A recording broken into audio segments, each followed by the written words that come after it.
cabin shacks.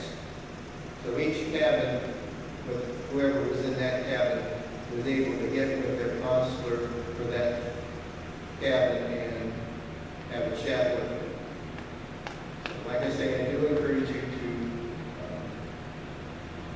keep this in mind, and hopefully you will give a donation towards it, because it is a worthwhile cause. The scripture reading for today is from the book of John, chapter 6, verses 1 to 21. After this, Jesus went to the other side of the Sea of Galilee, also called the Sea of Tiberias, and a large crowd kept following him because they saw the signs that he was doing for the sick. Jesus went up to the mountain and sat down there with his disciples. Now the Passover, the festival of the Jews, was near. When he looked up and saw a large crowd coming towards him, Jesus said to Philip, "Where are we to buy bread for these people to eat?"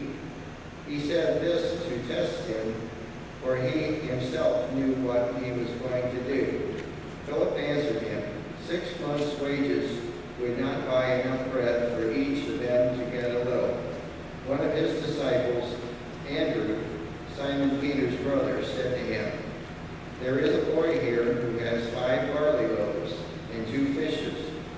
What are they among so many people?" Jesus said, "Make the people sit down."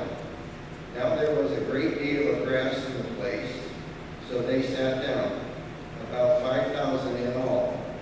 Then Jesus took the loaves, and when he had given thanks, he distributed them to those who were seated.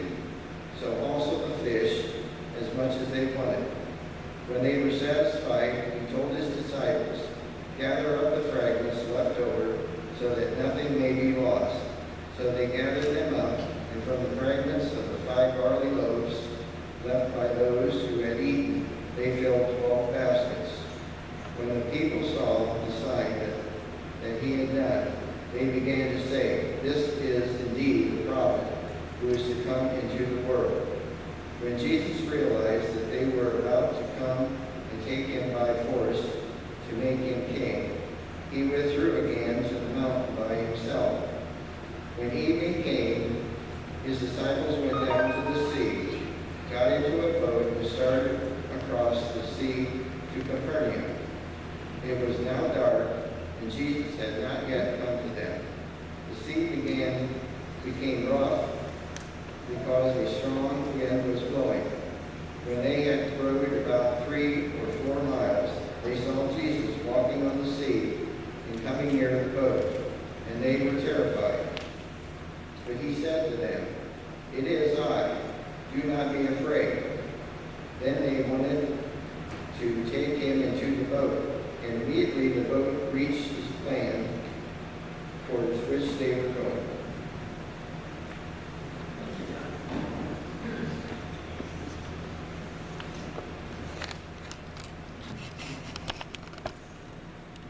Once upon a time, there was a minister who was making a home visit to one of his younger families in his parish.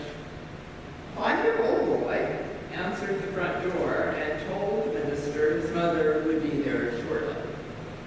To make conversation, the minister asked the boy what he would like to be when he grew up. The boy immediately replied, "I like to be possible." "What do you mean by that?" the puzzled minister asked.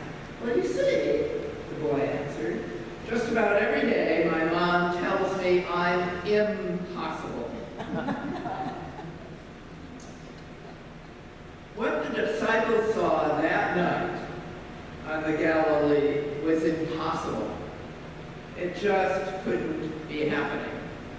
They couldn't believe their eyes. They couldn't really be seeing Jesus walking on water towards them, could they? They were terrified, but Jesus managed to reassure them, and they weren't afraid any longer. At one time, there was a pond outside Mount Vernon, Ohio, and believe Jesus was standing in the middle of the water.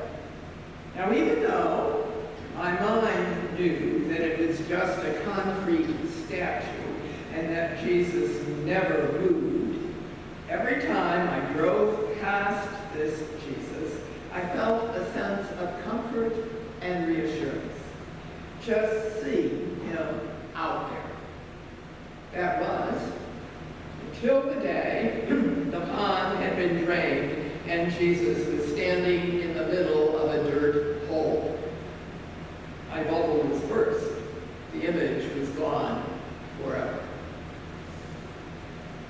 Many New Testament scholars over the years have pointed out that according to the original Greek language of the New Testament, Jesus wasn't walking out towards the disciples on water. Rather, Jesus was walking on the shore, watching the boat as it came ashore. So much for that miracle. It's impossible. It just can't be done, Jesus. How can you possibly expect us to feed all these people? Jesus, you've asked us to do some crazy things lately, but this is the limit. It's just downright impossible, and that's all there is to it. Tell everyone to go home, or run over to Subway or Mickey D's and grab some lunch, and then come back for the afternoon sermon. That's the sensible thing to do. So here we are, faced with another story about an impossible situation, or at least that's what the disciples thought. And in case you haven't noticed, this is a familiar story that we've heard over and over again. After all, it appears in all four Gospels in one form or another. It's repeated so often in the Gospels that some New Testament scholars believe that there may actually be something to this miracle, since it was told and retold so frequently. So, here's John's version retold.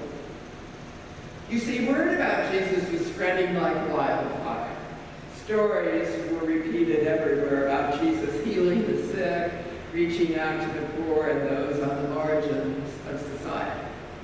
So naturally, when the news got around that Jesus was crossing the Sea of Galilee and about to show up in their neighborhood, it was as if Bruce Springsteen was about to put on a free concert. You get the picture? Every inch of the hillside close to the shore was covered with people of all sorts. People who were truly there to hear what Jesus had to say. Some may have shown up just to see if this guy really could heal the sick. A few people probably came in order to pick some pockets, thinking they could make some easy denarii. It was also likely that the temple leaders sent some spies to check up on Jesus and his disciples, because some of the good church folk were getting nervous about all this love, compassion, and grace stuff. They needed to figure out how to put a stop to Jesus and his crazy notions about the realm of God on earth. Then there were the tag-alongs who just wanted to see what all the fuss was about. Anyway, Jesus saw all this going on and realized that by now everyone must be hungry, if not starving. So Jesus smiled, knowing that he had a plan. Perhaps you might say he had a miracle in his pocket. Anyway, he just kept smiling as he turned to Philip and asked, "Where do you plan to buy bread for all these people? You know it's lunchtime and folks have to eat." Exasperated, Philip replied, "Do you realize I could work for months and still not be able to pay for enough breadcrumbs to feed this crowd, let alone an entire meal? It's impossible, Jesus, and you know it." Jesus was quiet and still smiling as he waited patiently for his miracle plan to show up. Finally, Andrew spoke up. "I came across a boy here," Andrew began as he sheepishly looked down at his feet. "I saw this kid carry 2 fish in it. But you know as well as I do that such a skimpy lunch couldn't possibly make a difference.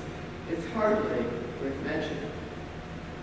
You see, Andrew was feeling silly about even bringing up such a nutty idea in the first place. Jesus just kept smiling, and there was a distinct twinkle in his eye as he realized that his plan was about to work just in time. Make the people sit down, Jesus instructed. Of course, it took some time, but eventually the thousands of people in the crowd wiggled and squirmed around as they all found a small patch of ground to sit on. The boy and his food basket had been brought forward, and Jesus blessed the food and told the crowd to shout out, "Impossible!" People murmured to their neighbors as the 5 puny loaves and 2 tiny fish began to be passed around. But here's how it happened. Loaves were taken out of the basket and broken, shared among groups of people. Fish were cut and passed around. The crowd of thousands continued to pass the basket and break the loaves to hand around to everyone, including the pickpockets, who probably went home with a whole lot more than just a few pennies. Even the temple spies were fed. Impossible, it just couldn't be, could it? The disciples stared in disbelief. Before long, the basket of food had been passed around the entire hillside and handed back to Jesus. And there were leftovers. Impossible! It was a miracle. People were filled with food. They were laughing and talking, thanking God. Jesus patted Philip on the shoulder, eyes still sparkling, and said, "Gather up all of those leftovers. We don't want to be wasteful." Then he leaned over and whispered in Philip's ears, "You're going to need some extra baskets." That's just about the time you could hear a definite buzzing in the crowd. You see, people were beginning to spread the word around that this Jesus guy must be the prophet everyone was waiting for. From security or from scarcity to abundance, that's the message we hear in these stories of feeding the crowds. We know it by heart. We know that God's abundant and extravagant love is passed around to everyone, that there's always more than enough. It's like music to our ears. We can find ourselves filled with feelings of comfort, warmth, and the assurance that there will always be enough for us. But the trouble with miracles is that we don't always get what we expect. These days, we know that miracles just don't happen, at least not very often. The truth is that all too often we think in terms of scarcity rather than abundance. Whether we care to admit it or not, we're often fed by the fear of scarcity, something we all find ourselves dealing with from time to time. Seems to be some sort of instinct within us that tells us that we must take care of ourselves first. We hang on to the fear of scarcity and use it to convince ourselves that the needs of other people are just too great for us to deal with. No one can make a difference, so we're better off just holding on to whatever we have and hold on tight. This week I came across a story written by Janet Norman, who is a minister in South Australia. This is what she wrote. The bright sun sparkled across the calm surface of the Pacific, somewhere off the mid-coast of Chile. This was years ago, but I can remember looking at the ocean and thinking about how oceans everywhere, I grew up on the coast of Florida, look the same. Jana writes that she remembered thinking about how familiar it all was on the surface. Where Jana grew up, tourism was a gold mine that drove the economy of the town. state and her family. As Jana reflects, just under the surface there in Chile lay an enormous force completely unfamiliar to her. An actual mine, either copper or coal, had been operating in that spot under the sea for generations. It was the single source of income for the people of the ramshackle village nearby. Jana remarks, as I stood with my back to the village trying to catch a glimpse of what was going on below the surface, I heard the story of how the mine had been bandied about by the new government. But in the end, the decision was made to close the mine. This would have all remained merely an interesting lesson in global economics, except that I was there with a group of fellow seminarians looking into the realities of abject poverty. Our guide for the visit was a person from the village whose entire livelihood was based on that mine, and who is now facing, along with everyone else in the community, a future that held no prospects at all. Jana writes, it was hard for me and the rest of the group to understand this. We were coming from a world where if something big changes, you simply go on to another option. Jana remarks that she can't even begin to convey what those people were facing. In short, there was no other option. There was no way to leave the village, no government plan for relocation, no natural resource nearby we could easily tap into for a new source of income, no way of connecting with other communities to generate enterprise. Completely unfathomable for those of us who were visiting from the land of opportunity, where life is what you make it, Jana says. At the center of this community was a building that told the story, literally in concrete terms, of the way things were and where they were heading. It was a communal oven, where the women would gather once a week to bake the bread for the village. The oven stood cold and unused. There was no longer anything to burn in order to bake bread. The inhabitants had picked a landscape there of natural wood and had burned everything else they could put their hands on and could spare from their homes. No one could afford to buy firewood from somewhere else. There was no longer any bread.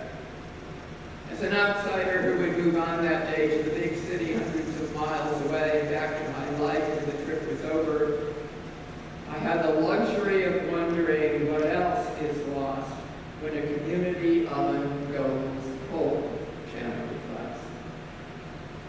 What about everyday connections between and among the women?